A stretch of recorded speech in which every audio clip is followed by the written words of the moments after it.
Welcome to GrowthInvesting Mastery. Today we'll look at our April 2025 portfolio review. As a reminder, this is not investment advice or recommendations to buy any stocks. The topics for this video will include our allocations, results, and then we'll have a slide about what our edge is in the market. And next we'll talk about story stocks versus number stocks.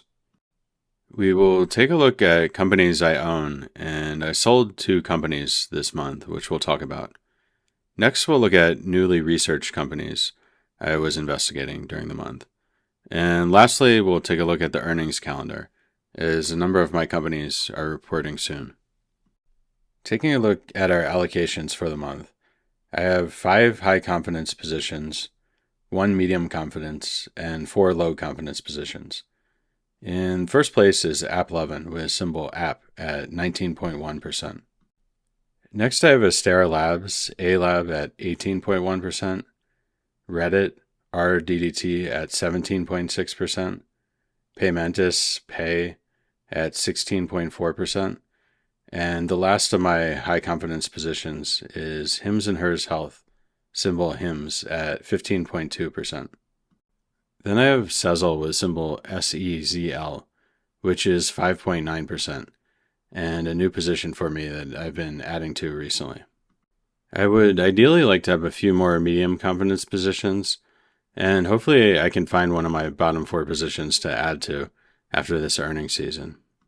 Rounding out my portfolio, I have Biostem, symbol BSEM at 2.3%, Ardelyx ARDX at 1.9%, LifeMD LFMD at 1.8%, and Cineverse with symbol CNVS at 1.6%. The main moves I made this month were to sell Raspberry Pi, and I sold GeneDx after they reported this morning. For new positions, I have Sezzle and LifeMD. I trimmed Paymentus, Ardelyx, and Biostem, while adding to Reddit, Hims, and Sezzle, and we'll get into the reasons for those adds and those sells. Looking at our results, in 2024 we were up 146%, but in 2025 we're down 16% year to date. So there's quite a big contrast there. Cumulative return since January 1st of 2024 is 107%, and our returns versus the index of the NASDAQ is negative 16% versus the NASDAQ being down 10% year to date. That's actually an improvement over last month where my portfolio was down 24% with the NASDAQ being down just 8%. It was a bit of a mixed month as I had some good results with Hims and Sezzle, although GeneDx had a disappointing earnings. Let's discuss where our edge comes from in the market. Our edge comes from selecting individual stocks well, and we're looking for companies with accelerating numbers and a compelling narrative. Our edge comes from the market having difficulty valuing high growth companies, as there's often not a lot of comparisons when a company is growing very fast. Reviewing earnings reports is almost like inside information. So many other investors just simply aren't reviewing earnings reports, and in that way we get an information edge over the general market. However, our edge doesn't come from trading around macro, and the macro strategies I've tried before have been unsuccessful. In March of 2020, I sold a lot of stocks, expecting the worst case outcome, and then the Federal Reserve lowered interest rates, so my move cost me a lot of money. Additionally, all the way back in 2011, I thought the European banks were going to collapse, similar to Lehman Brothers and Bear Stearns. However, the European banks were able to recapitalize, and I also lost out on money from that situation. Additionally, in 2008, I didn't do any hedging for the financial crisis, and in 2022, when interest rates killed SaaS stocks, I also didn't do any hedging. So my track record here is not good at all. One of the main issues I faced when selling stocks in 2020 from COVID was how do I know when to get back in? I was waiting for a bigger crash, but yet I was watching stocks go up every day as the Fed was signaling lower rates. So I don't have an edge over the market trading macro either in theory or in practice. And some key takeaways are Ignoring the macro aspect allows us to focus on individual companies, and we know we have an edge selecting the companies. Let's talk a little bit about what a story stock is versus a number stock, and I've used these terms a couple times before. There's two companies I own that are outliers in the numbers and narrative approach. Sezzle, symbol SEZL, is extremely strong numbers-wise, while Cineverse has a really compelling story. Sezzle is a company where the numbers show incredible accelerations across the board, but Sezzle's the fourth or fifth biggest buy now, pay later solution in a crowded space. Normally, I'm looking to invest in a market leader, not the fourth or fifth biggest company. And I don't believe the product of buy now, pay later is generally beneficial to consumers, although Sezzle's solution does allow their users to build credit, which is nice. Cineverse, with symbol CNVS, is a movie studio with one big hit movie that boosted revenue and earnings on this latest quarter. Revenue's had a huge jump up, but it's projected to be down sequentially next quarter, which isn't something I like for growth investing. The story for Cineverse is intriguing, and the company seems to be on a roll, but I do wonder if it could be too much hype from the CEO. I thought this contrast between Sezzle and Cineverse explains well the difference between a story stock and a number stock. AppLovin with the symbol App is my highest confidence position this month. Their product is a gaming ad platform, and they're expanding to e-commerce. There was a big story this month that AppLovin may make a bid for TikTok. However, progress on that deal seems to have stalled from all parties. I'm not sure how the acquisition would work in practice, with AppLovin having small cash amounts. Possibly AppLovin could partner with someone like Oracle and work with TikTok anyways, though. The CEO is out there and defending the company. I saw him on an interview with CNBC explaining the bid for TikTok. I also watched a podcast this month about game devs who are worried that AppLovin may get a monopoly. And from the investor side, that would be great if AppLovin can get a monopoly. But from the game dev side, they may be concerned that AppLovin may have a lot of leverage over their business. I'm still expecting big results from the e-commerce pilot, and that should be reaching general availability either this quarter or the next. Astera Labs, with the symbol ALAB, is my next highest confidence position.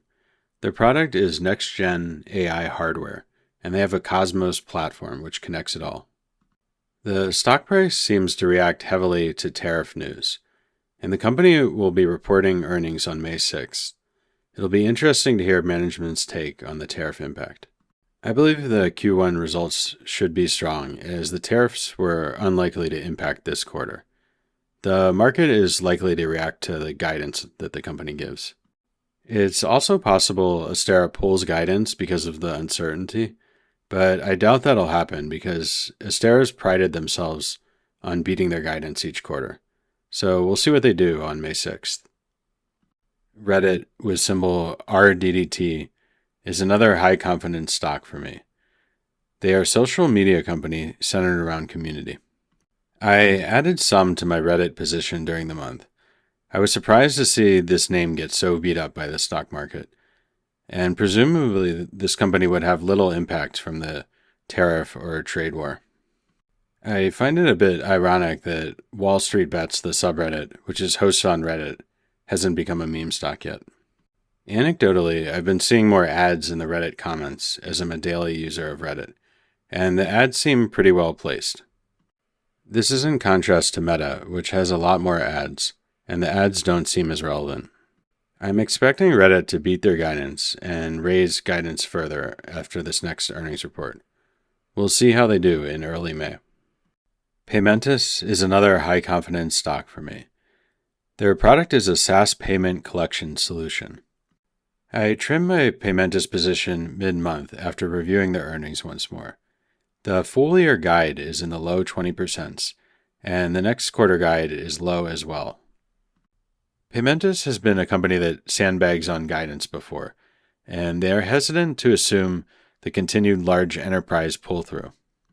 Although the last 2 quarters have had many large enterprises sign deals, validating my original thesis that large enterprises need this product. The newer enterprises that have onboarded to the Paymentus platform should see transaction volume ramping soon. Additionally, management keeps mentioning TAM upside on interchange fees, and I see that as potential upside for Paymentus. Hims and Hers Health, with symbol HIMS, is a high confidence position for myself. They are a telehealth provider disrupting traditional medicine. Just recently, Hims announced a partnership with Novo for the Wegovy GLP, priced at $599 a month. NovoCare Pharmacy will be integrated into Hims, and the two companies have a planned roadmap together. GLPs made up just 15% of revenue in 2024, yet the stock trades heavily on GLP-related news. The HERS and dermatology segments are showing promising growth for Hims. Hims is acquiring more facilities and production capabilities. They're developing an at-home blood test equivalent, which will be generally available soon. Hims has one big advantage over visiting a traditional doctor. There's no risk for the visit or copay if the user doesn't get approved for medication. This way, a user can see if they can get medication first before having any financial consequences or taking time off from work to visit a doctor. I also discovered a new competitor to Hims called LifeMD with symbol LFMD, and I started a very small position in this company as well, as they seem promising. Sezzle is a new company I bought this month with symbol SEZL. They are a buy now, pay later solution. I did a separate video dedicated to Sezzle if you want to check that out. The main highlights include quarterly revenue was up 101% year over year, with 620 basis points gain on gross margin quarter over quarter. I'm still a bit skeptical of management and the product because management has changed some user metrics before. And this is a numbers story above all else for me. There's a lot of competition from Affirm or Klarna, and Sezzle may be the fourth or fifth biggest buy now, pay later solution. Yet somehow Sezzle has dramatically better profitability than competitors. And Sezzle has a competitive advantage as well. They are able to build a user's credit, and they're gaining a lot of trust from their users. This is a flywheel effect in their ecosystem. Biostem, with symbol BSEM, is a low confidence position for me. They are a biotech that's focused on wound care. I made a few mistakes trading in and out of this position where I was doing what I call opinion thrashing, or going back and forth whether I want to own this stock or not. I covered some of those mistakes in my video, Investing in the Zone, if you want to learn more about that. But fortunately, I changed my mind and got back in as the stock nearly doubled from its lows. I reevaluated the information about the NASDAQ uplisting, and I think it sounds likely now. The company even said on one of their investor conferences the NASDAQ application is approved, and they're just waiting to finalize the Form 10 part of the process. I've been rebuilding some confidence in this company by looking at the company's patents and investor conferences where they were discussing the NASDAQ uplisting. Something to keep in mind about Biostem is the stock is not even offered on a lot of brokerages such as Robinhood because they're on the pink sheets, and the company will get exposed to a much wider investment audience if they get uplisted to the NASDAQ. One last point is the company doesn't show up in stock screens right now for a lot of stock screeners because they typically filter out the pink sheets. We should be hearing in the coming weeks if the NASDAQ uplisting is finalized, and I'm expecting that it will be, so let's see how that plays out. Ardelyx, with symbol ARDX, is one of my lowest confidence positions. They are a fast-growing biotech that's treating common GI issues. I ended up trimming my position this month on two concerns. One is that their medication Xphozah is no longer covered by Medicare Part D. Management says there's not going to be large impacts, but my calculation shows this would be about 25% of revenue if it's completely cut off. The company's recent investor conference mentioned Q1 is seasonally weak for IBS prescriptions, And that's a concern of mine as well, that Q1 may be weak. Those are two factors going against Ardelyx heading into earnings, so I want to be a bit cautious. However, the financials, specifically on revenue growth and profitability, are too hard for me to ignore, and I want to have some position heading into this earnings. The company LifeMD with symbol LFMD is a new small position for me. They are a telehealth provider which accepts insurance. The company mentioned recently they may be able to open up to Medicare, and that would present a lot of upside. That's one difference with HIMSS, which they're a competitor with. LifeMD is a small market cap of around 300 million, and they had 64 million of quarterly revenue. They're reaching break-even on GAAP profitability, so I do like this company from a valuation perspective as well. My biggest concern right now is LifeMD owns a SaaS product called WorkSimpli, which they acquired in 2018, and I don't really understand why they own this product. It seems like a work program where you can generate PDFs or do these kind of simple business operations. I don't think WorkSimpli has any cohesion with LifeMD's business, and WorkSimpli is valued at 70 million, so it does make up a significant portion of the business. Anecdotally, I've been seeing traditional health copy the telehealth model. I have Kaiser Permanente insurance, and recently they've been redirecting me a lot to the app or to fill out things in the app, and pretty much everything goes through the app if you want to book any healthcare. My position in LifeMD is going to depend heavily how earnings look. They're reporting on May 6th, so we'll do a fast follow to see how it goes on that earnings. Cineverse with symbol CNVS is a low confidence position. They are a movie and streaming company disrupting the industry. And I did a full video introduction of Cineverse if you want to check that out. The company has a tremendous narrative surrounding movies and streaming. And I'll point out that people laughed at Netflix when they began mailing DVDs, saying that's not a great idea. Another hit movie for Cineverse will really show the company's potential and boost earnings a lot. I'm impressed the company has been building partnerships with The Trade Desk and AppLovin APP. Analysts have really low expectations for this company, and the revenue last quarter was almost the size of the market cap.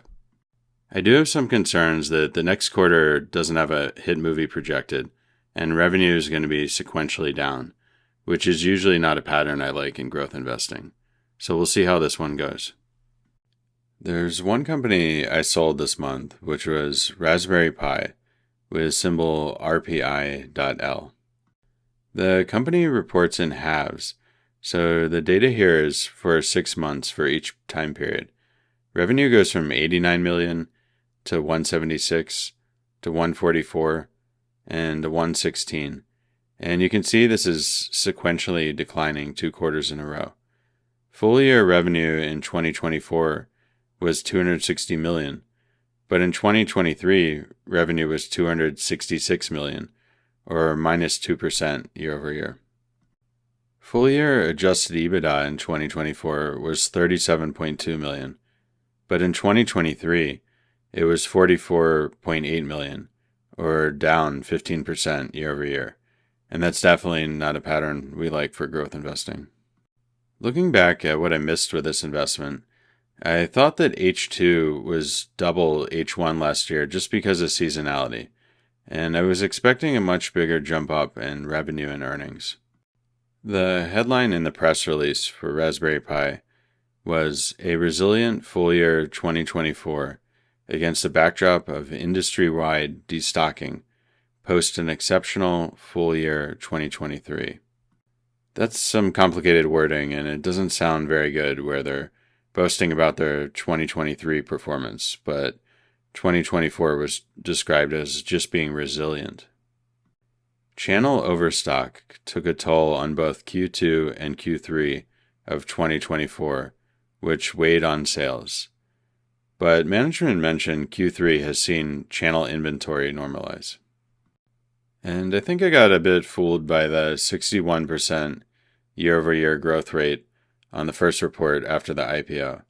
I was thinking that trend was going to continue, but sometimes you miss things, and that's okay. One last point about buying stocks on foreign exchanges is the fee structure. On Schwab, they have a 0.75 transaction fee for either buying or selling, which seemed excessive. However, on Interactive Brokers, I thought the fees might be better, but they buy in Great British pounds, and there's some complications when you go to sell the stock and you get back pounds, and then you have to do a currency conversion. So there's no free lunch buying international stocks. GeneDx is a company I sold this month. Unfortunately, I was disappointed where revenue landed, and the guidance wasn't reassuring either. Revenue went down sequentially, going from 96 million to 87 million. And I had guessed beforehand that revenue might be over 100 million in the quarter. So I was quite off from my guess about where this company would actually land. The full year guidance was raised the bare minimum. So they had guided full year 2025 to be 350 to 360 million of revenue. And they raised that to 360 to 375. Additionally, quarterly volume was down for the first time in over 2 years on their exome and genome testing. The company was blaming weather. They said there was a brutal January and February climate change volumes. I even had to reread that a couple times to make sure the CFO was talking about climate change was impacting volumes. And he did reaffirm that, especially in the question and answer session where he was saying there was wildfires and snowstorms and that cancels a lot of appointments. The average selling price in this quarter was $3,400, and that's down sequentially as well from last quarter, where the selling price was $3,500. 2 quarters ago, it was $3,100 and was showing a really nice trend. So I'm not too pleased that this number went down sequentially as well. Both the CEO and CFO said Q1 seasonality is typical because of the way deductibles work, where insurance resets on the new year and people don't want to necessarily get their test in Q1. However, when I looked back at the previous Q4 to Q1 cycle, there was sequential revenue growth. And that is a bit of a red flag for me that Q4 to Q1 is now down sequentially, when last year it was up. The company is trying to reassure investors, saying the second half will be strong, especially in the NICU. However, for me, the numbers are too poor to continue, and the narrative has changed a bit. So I ended up selling my full position here. Let's take a look at some companies I researched this month. The first is HROW with symbol HROW, and they are an eye care medication specialist with 84% revenue growth. I used to own HROW, and the recent results and valuation seem attractive. The company has a $960 million market cap with $66 million of quarterly revenue. EBITDA was $18 million and net income $7 million, so the company is already profitable.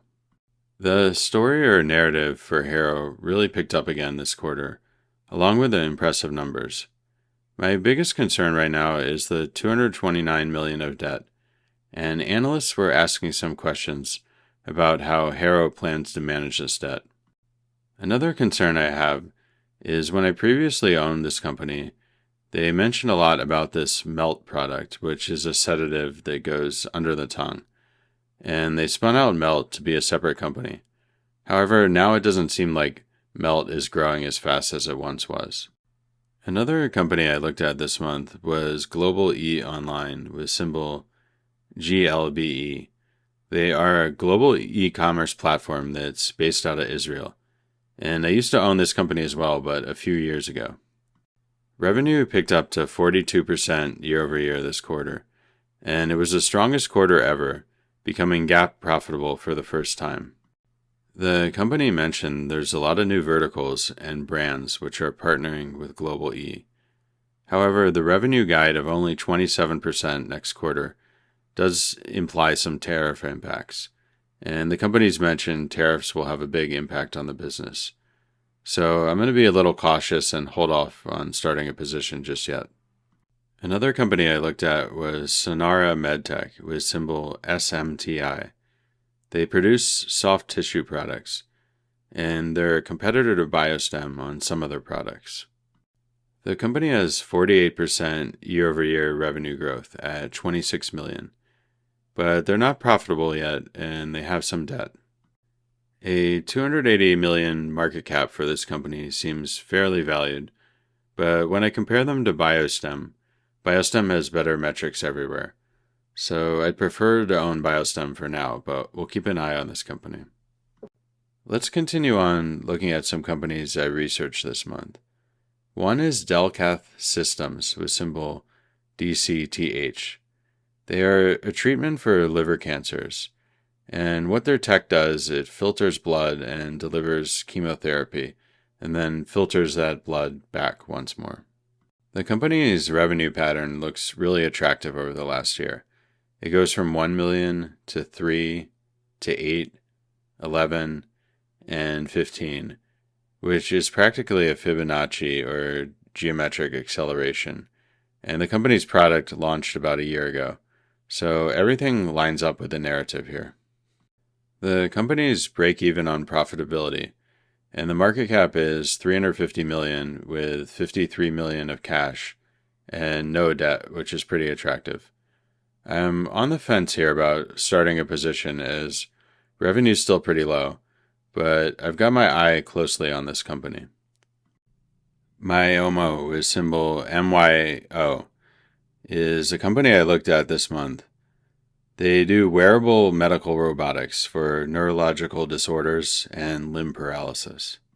They have a tiny revenue of $12 million, but that's up 154% year over year, which is pretty impressive. However, the company's guidance is for the run rate revenue times 4, or projecting no growth.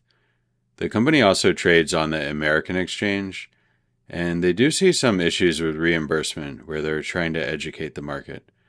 There's a lot of marketing spend for this company as well, which is a bit of a concern for me. But this company does look interesting overall. Liquidity Services, with symbol LQDT, is a company I've got my eye on. They are a marketplace for selling government assets. Revenue was $122 million, growing 71% year over year. They're already profitable, and the market cap is just $1 billion. The management is all in on Doge, but I'm not sure they're being chosen. I also don't really agree with this mission too much, but that doesn't mean I wouldn't invest potentially. They have some reviews of the 6 auction sites they have, and a lot of the reviews I looked at were saying quality and buyer protections are gone, and the situation's worsened dramatically in the past few years. So I don't really like to see these negative reviews. I won't hold it as a huge weight, and I'll put the financials first, but we'll see how they do. I wanted to review what my earnings calendar looks like coming up, and it's going to be jam-packed. Later this week, on May 1st, I have Ardelyx and Reddit reporting. On May 5th, Paymentus and Hims & Hers Health report. Next on May 6th, Astera Labs and LifeMD report. And lastly on May 7th, AppLovin and SEZL report their earnings. So I'll definitely be busy later this week and next week as I dive in on these earnings.